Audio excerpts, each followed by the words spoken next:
taking the climate we're in, where should we be positioning ourselves? Yeah, a couple themes there. One, and probably the most important, is simplicity always wins. So I cannot, to every single client brand that insisted on doing this hyper complex, like, well, for the first $30 in the cart, it's $5 off, right? Yeah. For the next $35, it's 10% off. But not if they get a bundle, then it's the BOGO, right? You've seen these, you know? Consumers are just like, whatever. You know, they get really What does this confused mean? yeah, they get really confused. So what you have to understand is, again, use your data and go back and look at not your session duration, but your engagement time. We're getting down to the wire now, right? If you haven't started planning for Black Friday by now, you definitely need to. Otherwise, it's going to be very, very hectic, right? Ned has brought a list of topics to kind of discuss going into how to optimize your Black Friday Cyber Monday sale. When we go through this list, it's pretty exhaustive. So when I say you have to get ready, you have to get ready now. So want to talk about a couple things. Yep. I definitely want to talk about the big topic of like, when should brands even start? I know that's a big one for you. Offers, like what should people be doing in terms of their main, promotion. And then I think we could talk a little bit about one of the biggest topics that are on a lot of media buyers' minds is, how do I like transition the ad account? Maybe, what should I be doing there? So Yeah. let's talk about let's get right into it. Yeah, sure. I mean, a ton to uncover on this, right? Yeah. I mean, obviously looking at a couple hundred brands and seeing what everyone does, some of them similar, some of them totally out in left field in terms of tactics, strategies, timing, how they treat users, some really complex discount styles, some very basic ones, some evergreen ones. So there's a couple really interesting themes that I saw, one of which, and we'll look at the data here to review it, is those who started really early versus those who started kind of in the actual Black Friday, Cyber Monday week. So I had a segment of brands that were very keen on starting November 1st, November 10th, basically like well ahead of the actual Black Friday, Cyber Monday week. And then those who kicked it off, of that week, maybe Monday, Tuesday, Wednesday, what have you. I don't think we had any that actually started on the Friday per se, but pretty much everybody started at least Wednesday, Thursday, Thanksgiving Thursday as an example. Here's the bottom line, kind of the thesis statement of the whole thing. Every single one of the brands who started early had demonstrably lower overall net gain than those who started week of. That's all we've been doing. Yeah. Which, and a lot of brands do, because there's a natural perceived assumption there that like, oh, the earlier I'll start, the more juice I'll generate out of this thing.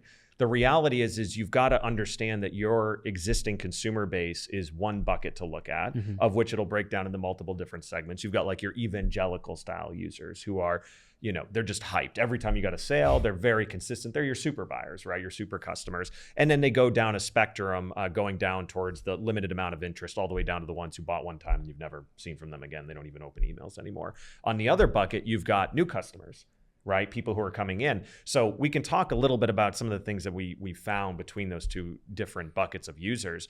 The first bucket of users, we saw some confusion. And the reason why is a lot of them were under the assumption that the offer that was released, hey, Black Friday, Cyber Monday starts early. What was released in early November wasn't going to be the best offer that the brand released. So when we actually interviewed some customers, that's what unanimously almost everybody said. That right. they're So waiting. that they were like, hey, I saw it and I bought, some of them bought a little bit. Like we actually saw two customers said this, which was really daunting. They came in and they were like, I took advantage of it and I bought, but I didn't buy as much as I was planning on because I assumed that the offer would be bigger. And two of them said when the big or perceived big offer did hit, Black Friday, Cyber Monday, which actually wasn't any larger, they forgot to go back and buy more. So you think about they totally shot themselves in the foot because the user came to the website, but let's assume they were going to buy $200 worth of merchandise. They're like, well, I'll buy 100 now, et cetera. This is cool. They're doing a sale early, and they never came back to buy, in this case, the additional 100. So we were like really alarmed by that. And frankly, the second bucket of new users is, in my opinion, obviously, I didn't interview them directly because you can't necessarily interview the people who didn't convert, but I think it's the same concept. I think they call brands bluff. So I think when you release a discount on, say, November 1st or November 10th, the average new user come from paid media is like, is that really your best offer? Or are you going to crank it up? Because a ton of brands will increase the percentage of the discount or add a new feature to the free gift giveaway, or the BOGO gets easier to attain once you actually get to the Friday of or the Monday of, right? Right. So to me, that's ultimately what we've seen happen is, and that's why we've seen so many brands that released too early, frankly, just didn't have the net lift. Makes sense. Yeah. Let me say it this way. They had the net lift, but it wasn't as great in terms of other brands that were post, right? And of course, you can't really A/B test this one necessarily, but we have enough clients and enough brands that the pattern was clear. Yeah. So is the theory saying that the revenue that you would generate from November 1st to, let's call it November 30th, would be slightly lower than the revenue you would generate from just running the sale the week of? Well, I'm looking at it from a perspective of gross margin, right? Okay. So not even just the revenue, but the gross margin lift. So ultimately, I mean, you're taking a hit to your GM when you're going to introduce these discounts or free giveaways or what have you. So the contributed margin. The entire month, comparison of the entire month's gross margin. Exactly. Not running it in all those days versus running it all those days. Right, exactly. So if you've got a brand that's chugging along. So I got pushback from some clients though, and some people may be thinking this now where they're like, well, wait a minute, don't you normally see a dip? Meaning, don't you see, because of the apprehension and the anticipation of Black Friday, Cyber Monday, don't you see a dip? And the reality is, I'm actually not really sure why. We don't really see that. So I know like on Avi, we haven't really seen that. Like new users still buy. And especially if you've got different evergreen offers, like, you know, the gamification bar, the cash back as an example, or, you know, the classic one, new customers get 10% off, whatever. You generally still get your same revenue. So you don't see this dip beforehand, but you see this tremendous spike week of, mainly because users out there are completely mentally conditioned to get really aggressive in that window. That's when they come to the table ready to buy. It's almost like a mental, or maybe even for some of them, an actual notation, like in their calendar, like Black Friday, Cyber Monday, this is where I'm going to buy all of my holiday gifts. I'm going to buy things for me. I'm going to buy, you know, the next year's worth of goods because they know it's going to be the best sale. That's right. So generally what we saw is that the spike in the gross margin lift during that Black Friday, Cyber Monday was so much greater for the brands who launched Black Friday, Cyber Monday week, that it kind of like petered out on the brands that launched too early. They saw a bit of a spike, but not much. And by the way, the fact that they even saw a spike at all proves this point further. Right. Because it's like, well, if you start early in theory, then you shouldn't see a spike on Black Friday, Cyber Monday, right? But because they did, just goes to show the user intent, user behavior is, I'm going to wait. I'm going to wait and call your bluff and see if your best offer is really that week or if it was before. But again, it's kind of the hits already happened at that point. So timing makes complete sense. I think at Obvi, we learning from the data you've presented from hundreds of brands now, we're obviously making the shift to this year of just going and launching the sale that week. But let's maybe jump into also offers now. And I know that's something that is especially this year, it feels like it's in such a wide spectrum of discussion where some people are like, you know what, I may pull back. Some people are like, I'm going balls deep into it. Like, where do offers stand in your mind, and what have you seen? And taking the climate we're in, where should we be positioning ourselves? Yeah, a couple themes there. One, and probably the most important, is simplicity always wins. So I cannot, to every single client brand that insisted on doing this hyper complex, like, well, for the first $30 in the cart, it's $5 off, right? For the next $35, it's 10% off, but not if they get a bundle, then it's the BOGO, right? You've seen these, you know? Consumers are just like, whatever, you know, they get really confused. What does this mean? They get really confused. So what you have to understand is, again, use your data and go back and look at not your session duration, but your engagement time. And you remember from the last, I think it was the last, maybe the one before episode we did where we went through Google Analytics, started talking about some of those core metrics, especially in GA4. One of the big topics we talked on was engagement time, which is the actual time somebody's fully engaged, hence the term, in your website.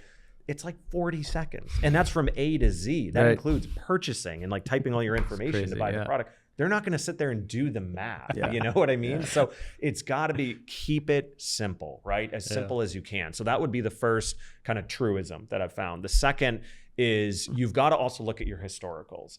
So if you're the classic brand that's been doing Memorial Day sale, Labor Day sale, hey, it's Friday just because sale type of thing, right? And you go on discount a lot and you do 40, 50%, like these big, you know, cut discounts. And then you come to the table with a 30 or 40%. It's probably not going to move the needle as much, just given the fact that that's right in line with what you've always historically done. That being said, if you are very much anti-discounting as a brand and you rarely or have never done it, you don't need much. Yeah. We have one client that never, for the first 3 years, I don't think they ever did one sale, not even on Black Friday, Cyber Monday. And then last year they did their first, I think it was 10%, maybe 15. I mean, a pretty nominal amount, right? And it just like slayed. I mean, they had, I want to say it was 400 something percent lift, right? I mean, it was wild. Yeah. And so their customers, et cetera, and their user base was just never had experienced a discount from them before. So they really took advantage of it. So I'm going to throw a curveball at you. The brands that have historically done 20, 25, 30% off. Yeah. Okay. What's your suggestion there, right? Because now you're talking about, let's go back to that segmented pool that you mentioned, right? Your super users, and then it funnels down. Yeah. These people have been, they've now been exposed to something in their mind that's like, wait, I've seen a higher discount than this, right? So if we're going to go back to keeping it simple and also maybe not a high discount amount, what's your suggestion there? Is there any cool tactic or way to not worry too much about exposure? Maybe it's not to worry about it at all, but what's your thoughts there? If you've exposed a high discount amount historically in your brand before, but you want to just kind of take a different approach this season in BFCM, any feedback there? My thought, and again, this is just a general belief system on what I've seen, is you've got to just match whatever your historical best was. You don't have to go above it, but you got to match it, or at least get close to it. You know, so like if your biggest was a 45% off, you know, that's pretty huge. You got to probably be at least 40, I would say. You know, and by the way, it's not the time to experiment. It's not the time. I've had some clients have been like, let's do a BOGO. So don't start doing gift bars and stuff. Because I had one client last year who insisted on doing a BOGO, and they had never done a BOGO before. And we were like, well, we don't really have any data. Looking through historically, they were a relatively new client, and we were looking through a couple of years, and we were like, okay, show us when you did BOGO before. We've never done BOGO. Right. And it didn't do great. Yeah. It was okay. You know, it did fine, I would say, but it didn't do amazing. And I think that was a mistake, right? Because it's at the end of the day, you want to use all your historical data and then put your best foot forward. So if you've ran BOGOs before and those have done well, it's like, run with the BOGO. That sounds great. If you've done discounting, again, you got to, unfortunately, you're kind of boxed yourself into a corner there where if you really want the lift, you're going to have to match whatever your historical high watermark was for the discount amount. But again, don't get too cute with it. You know, make sure that they're simple, make sure that they're basic and straightforward, straight percentage off, straight BOGO. Free gifts can be tremendously powerful. Not last year, but the year before, our number one client. So we rank clients every year in terms of who had the biggest marginal lift. And then we normalize that for the size of the brand. Because, you know, some brands are doing 2-3 million a year in revenue. Some are doing 200, right? It's different. But we normalized it, and our number one brand, not this past year, but the year before, had a free mystery gift. That was it. There was no discount. It was just a free mystery gift. It was a fashion brand. It was like a 500% lift. It was wild. They didn't even tell them what the gift was. Which is incredible. It was a mystery. mystery On an gift. operations end, you can just pop in whatever you want. Exactly. And the guy is we got to do that. A gentleman out of Europe who runs the brand, and he's like he ran through the inventory. So exactly that. So it actually worked much to his advantage because he ran through the initial intended free gift of what it was. Now, keep in mind that was a fashion brand. So would that be the same for a nutraceutical brand, for a CPG brand? It's a little hard to tell, right? I'm not super in the business of experimenting with clients in this window because it's not, you can't get it back. You know what I mean? Yeah. So you shouldn't be running tests during this window anyways. But yeah, that's something to take into consideration is the power of the free gift. One thing I just do want to add to that is free gifts, if you engineer them right, can give you all of the upside with no cost. And here's how you do it. I know you guys have done this before, is let's assume you are a pet brand, right? As an example, and you're selling a certain pet widget or product, et cetera. There's a myriad of other brands out there that are up and comers who are starving to get exposure. So if you are a brand that has, especially if you're substantiated and you're doing, you know, good revenue and you've got a good name out there, there's loads of other brands out there who will gift you their product as an example. So long as it's not competitive, gift you their product as a free giveaway to your consumer base. And it's a win-win. They get the exposure, you get the free gift, and you don't have to pay anything for it. Wow. So I've seen that happen. Again, you have to be careful what you do here because you don't want to do this with a competitor. But again, if they're selling like a dog food-based product and you're using, you know, like in more of an equipment, et cetera, and your business plans don't suggest you're ever going to go into that vertical, in theory, you've got the consumer archetype lines up. Yep. And so you can actually negotiate deals there if you're kind of savvy about it, where you can give away all this free value and benefit that you paid nothing for. Wow. And so there's a cool way that you could really preserve your margins. But again, there's a lot of assumptions that have to go into that one to work. You have to have the connections of the partnerships. You have to make sure it's non-competitive, not only today, but your future business plans. And then you need to ensure that they can meet that. So, right? Yeah, I mean, now you're getting into a logistics challenge. So there are a lot of variables that come in there, but nonetheless, it's kind of a cool pro tip. So before we wrap this topic, again, if you're on a timing crunch, you're watching this and it's like, damn, I'm like 3 weeks away from Black Friday. Yeah. I can't get a free gift here, right? Yeah. The two alternative factors that maybe you can get involved in here, and correct me if I'm wrong. One, going maybe a mystery gift route where you take something that's maybe overstocked or something that maybe is could be a good value add, and add it to the order, but don't expose it so that you can choose that on the back end. Or two, try and find some strategic brand collaboration to maybe bring in another brand as that gift. Yeah, exactly. And again, this is solid. Like ideally you would have already experienced, like, you know, going back to my former point, Black Friday, Cyber Monday is not the window to be experimenting with these things. Ideally, you've tested free gifts on a gamification bar, something like that. So you have some valid data to suggest that your consumer reacts to that. But again, it's another thing that can do very well. So if it's on your radar and you're watching this and you have the data to validate and substantiate it, then it's definitely worth looking at. Yeah. Beautiful. Yeah. So, I mean, a few other things to dive in here, just because I want to make sure folks really follow along with this too, is how you segment users specifically. There's a couple ways you can go about this. Of course, you can do the one size fits all, which is you just slap a 20% off site wide and you just treat everybody as such, right?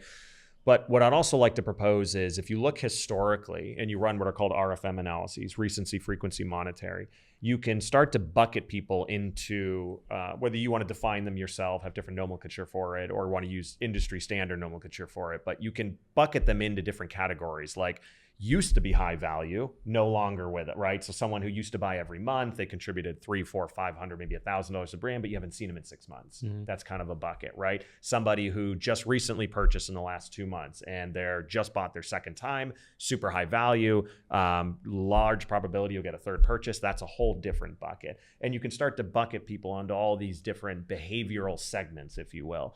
So what I'd recommend there is treat them differently. So as an example, most brands, not all, but most brands have their highest amount of revenue contribution from a customer in the first 90 days.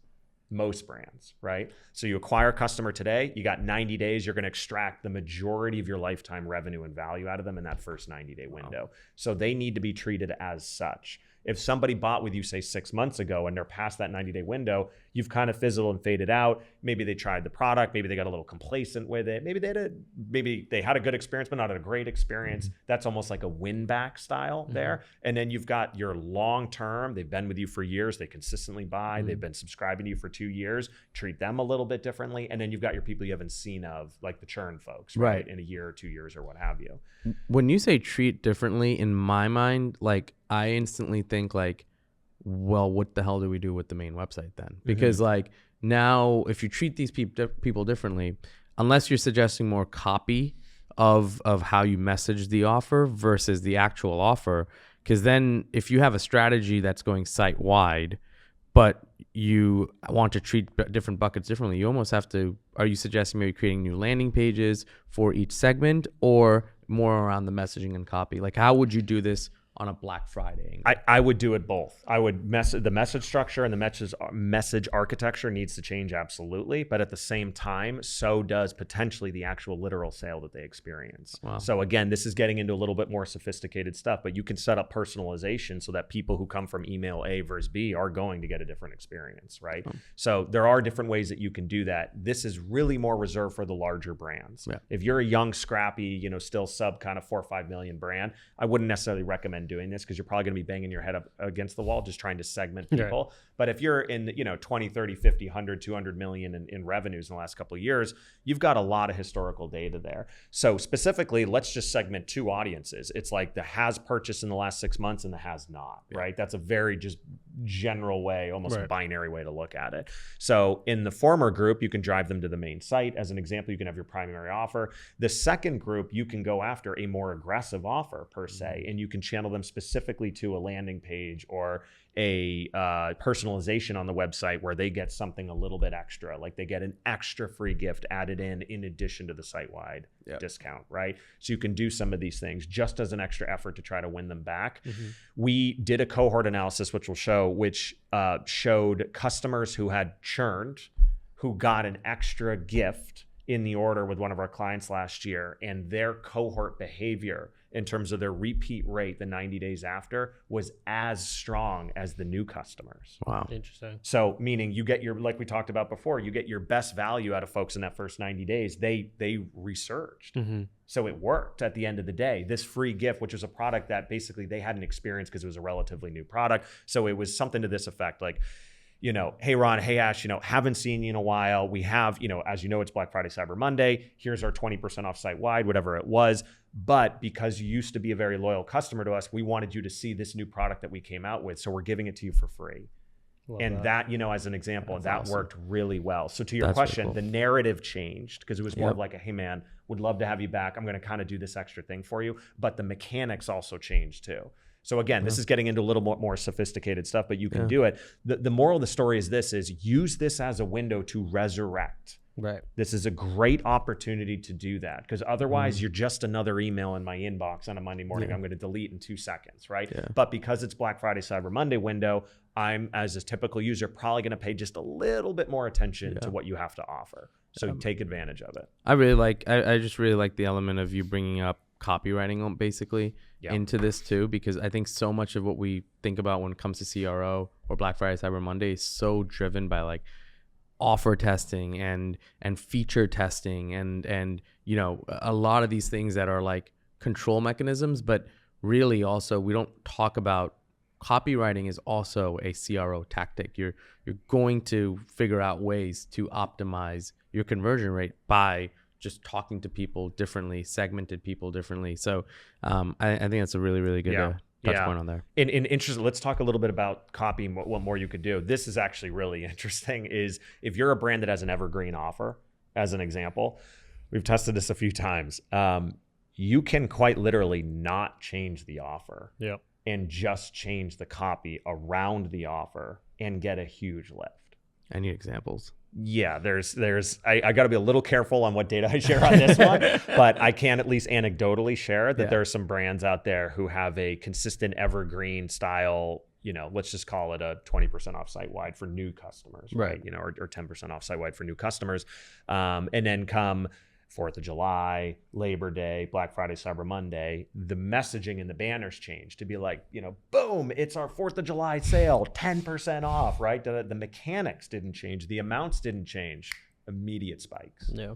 Because people are conditioned, again, to come to it. And when they see that there's a sale, there's an immediate urgency factor and there's a scarcity factor involved there. And this will actually segue nicely into the next point I want to make, but there's a scarcity factor there. So then they come to the site. Most of the people who are coming to your site in Black Friday, Cyber Monday are new. Believe it or not, the majority are. I know email lists drive a huge portion of revenue, but as always, you got to look at your website through the lens of the brand new user. They don't know. So all they see is Black Friday, Cyber Monday sale, 10% off site-wide, 20% off site-wide. For all they know, that's the only discount you've ran all year. Right. And you got one shot and it's today only. So they're going to take advantage of it. They have no idea it literally existed all 364 days leading up to that, right? So again, you can play with this. I know you have a couple examples of this that you've done, I think you said on paid media. Yeah, I mean, for the media buyers that are out there listening to this, like this is what you should be doing when it comes to running ads during that week of Black Friday, right? You're not going to go in and launch like new ads, new promo the week of because it's untested, right?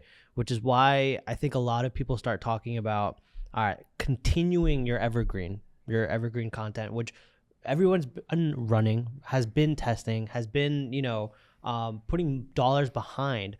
Just let that run, right? Mm-hmm. And they're going to a landing page. And to your point of exactly what you said is this is their first time going to that landing page. Change the positioning of the offer, right?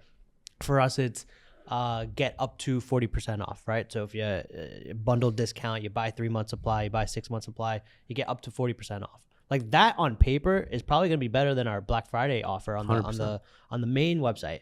But all you have to do is just change the banner, change the announcement bar, Black Friday sale, get up to 40% off. Announcement bar, Black Friday sale, available now, right? And so it makes lives easier for a lot of the media buyers where you don't need to like, oh, I got to launch like a Black Friday ad. I got to change the offer. I got to send it to the homepage. Like, don't. Like, you have ads that are doing well, maintain that, and change things on the back end. Yeah. And it's almost like the book's not selling, change the cover in a way. You know what I mean? Exactly. It's like, it's a lot of that. And in this case, you're just being like, it's Black Friday, Cyber Monday, right? And by the way, then that extends into holiday too. Yep. So let's change the banner again. Yeah, exactly. So again, don't like always err on the side of simplicity. You know what I mean? There's a bit of Occam's razor here where it's like you err on that and you generally will always get the best performance out of that. And as I mentioned before, this segues nicely. So one thing I'm really trying to emphasize to all my clients right now, and everyone should strive for this, is it's not about, as we spoke on, getting the spike of sales before Black Friday. It's not like, oh, maybe I could engineer the spike in revenue prior to the sale window kicking in and I can keep that going.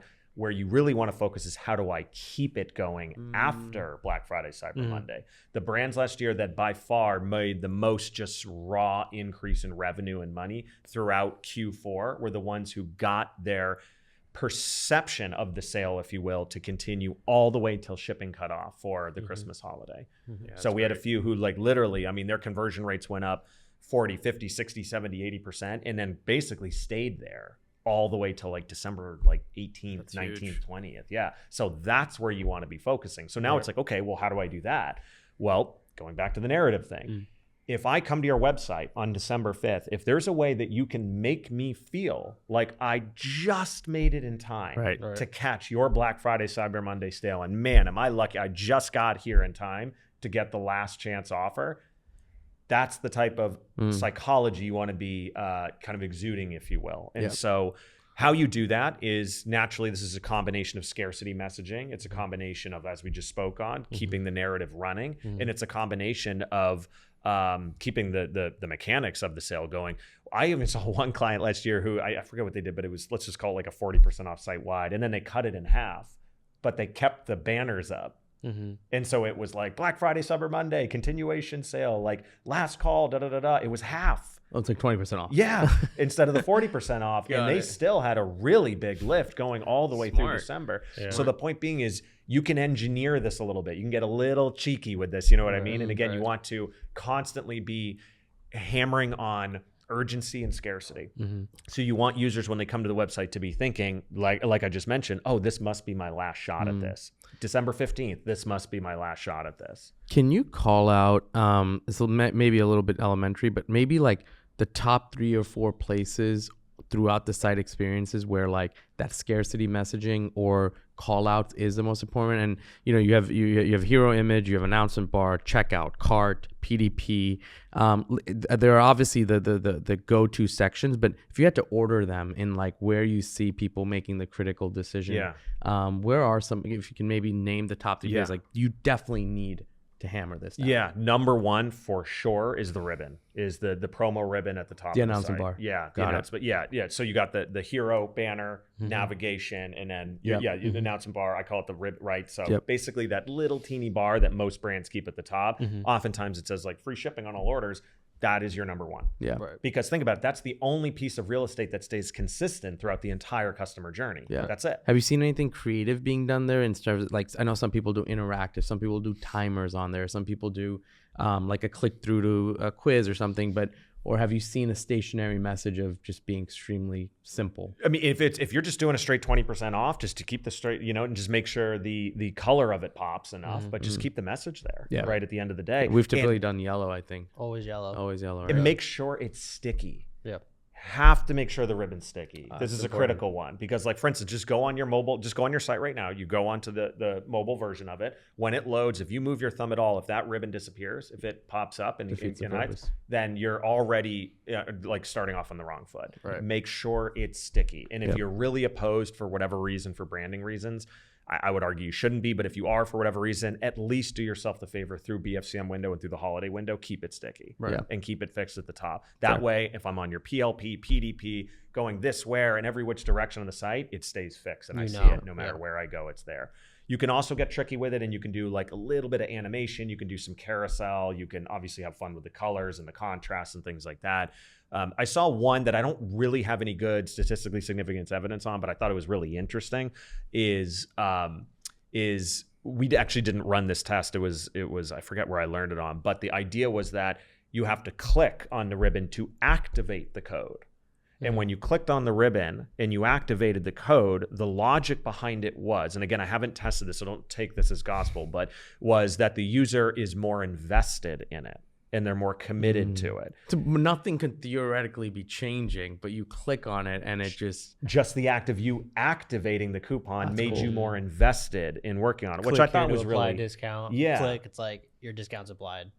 Exactly. I feel like that's it, right. Yeah. Now, to me, I didn't at first. I was like, I'm not really seeing it, but the argument that, and again, I didn't run this test. That makes sense. It does make sense in some respects, and so this is something I'm keen to test, to be honest. But it is something worth considering. Yeah. Okay, hold on. Let's talk about that though. So you bring up a really good point. I would strongly recommend everybody test right now. Test right now, even if it's for just the weekend. That's right. Just do something. As an example, well, here's another question I get a lot. Our product is $200. Should I just discount it to $179, $21 off, and just show a new price point? And then there's no code, there's no activation. Or should I keep it at $199 and then have a click to activate or a code to enter or an automatic application of a code? And it's like, it's a good question, right? Test it right now. There is no right or wrong answer to that. I've seen it work both ways with different brands. So like do a intermittent sale right now for the weekend and see which one performs better. And best tool to test is this Google Optimize.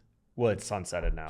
Now. Okay, so what? IntelliGems. I'm a big fan of IntelliGems. IntelliGems. Yeah. So they've done price testing. That's what they're known for. But they just released their A/B testing tool, which we're spinning up. You've also got VWO, which is super popular. Optimizely, A/B test. I mean, there's a ton of them. Okay, cool. Yeah, we're actually doing something like that this weekend for like Columbus Day sale. We're trying to see the difference in performance between the discount or cashback.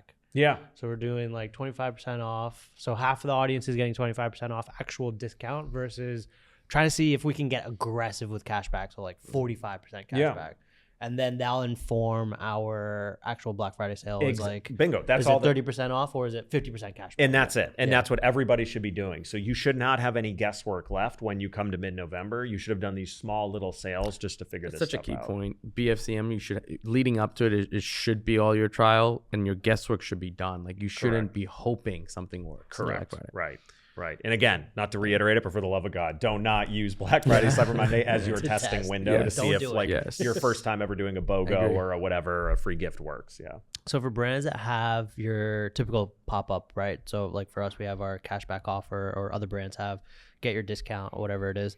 Do you tell brands like, hey, because you have this new messaging for Black Friday, do you turn that pop-up off? Do you adjust the messaging? Like what's the best way to kind of also make sure you're getting the leads, but you're not confusing the consumer? Yeah. If you're keen to make sure that you're still getting the leads, I'd say you can keep the pop-up as an example. As we spoke on before, you have to change the narrative. That's an absolute must. So it can't just be, welcome to XYZ brand, give us your email and we'll give you 10%. It has to be like, welcome to our Black Friday, Cyber Monday offer, right? Assuming that's going to be it. And then I would say the addition to that is you have to make sure that like your ribbon that we spoke on before, which is a critical piece of real estate that talks about the sale, allows them to click to reactivate it. Because people's just intuitive reaction to pop-ups nowadays is immediately X out. Yeah. Most people. So what you don't want to have happen is they X out and then they're like, oh, wait a minute, now I can't activate the sale, right? So then you want to make sure it's very clear if you're going to go that pop-up route that they can click to reactivate it, right? On top of that, make sure if you do it that the code auto applies. Don't make them have to go into the email. Yeah. Do not make them have to do that. In fact, I would almost restructure the welcome series to be like, only to those who didn't buy, it'll send it, and to just been like, hey, take advantage of it while it's here. It's almost like a special flow that you build out specifically for Black Friday, Cyber Monday. I was going to say, like, duplicate your welcome flow and just adjust for where that offer is in your welcome flow. Yeah, totally. And then make it way more on urgency. Like, hey, you if you want it, you got to take advantage of this. It's going to go away soon, 100%. Type of thing. Yeah. Cool. One last kind of question I have is, any cool strategies between how to separate Black Friday and Cyber Monday? If you kind of can touch on any, just from your past experience where someone has done something creative. Yeah, you may not like the answer, but I haven't seen anything impressive, to be honest, which is I've never seen anyone who's like, they're like, again, that's where it gets too cute, where it's like, oh, but now it's Cyber Monday. And like, I think you actually shoot yourself in the foot for next year when you do that. Because if you're like, say 20% off and then Cyber Monday, you're like, surprise, it's 30% off. You have now trained all of those customers that next year, when you launch that Monday, they know it's not your best offer. And now you're putting a whole lot of pressure on one day. Yeah. So I frankly haven't, typically what you see is you're gonna see like a mountain range graph, right? You're gonna see your revenues coming in, and then Black Friday, Cyber Monday week starts. You're gonna see it go like this, and it's gonna peak on Thursday and Friday. And then most brands see a bit of a dip through the weekend. So that's normal. If you see it, it's okay. And then Monday, they see it spike again. And then depending on what you do for Giving Tuesday, it'll start to go down. Got it. Now, the key there is not necessarily to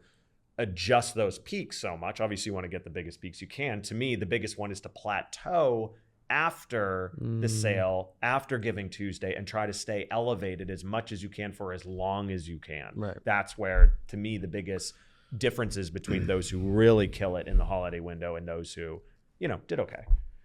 Got it. No, it's great. That's keeping it simple piece theme stays through. So for Black Friday, there's a ton brands should be doing, right? But if there's one CRO tip that users should chew on and implement right now, what should it be? Don't start too early. Keep it simple. Do not start too early. Make sure and understand that consumers are trained to know that starting that Monday of Black Friday, Cyber Monday, they're trained to look for the biggest discounts. So they're coming anyways. Start around then, and then keep it simple. Don't make them have to think. You've got about 40 to 60 seconds. That's about it. So keep it straightforward. Keep it simple. Chew on that.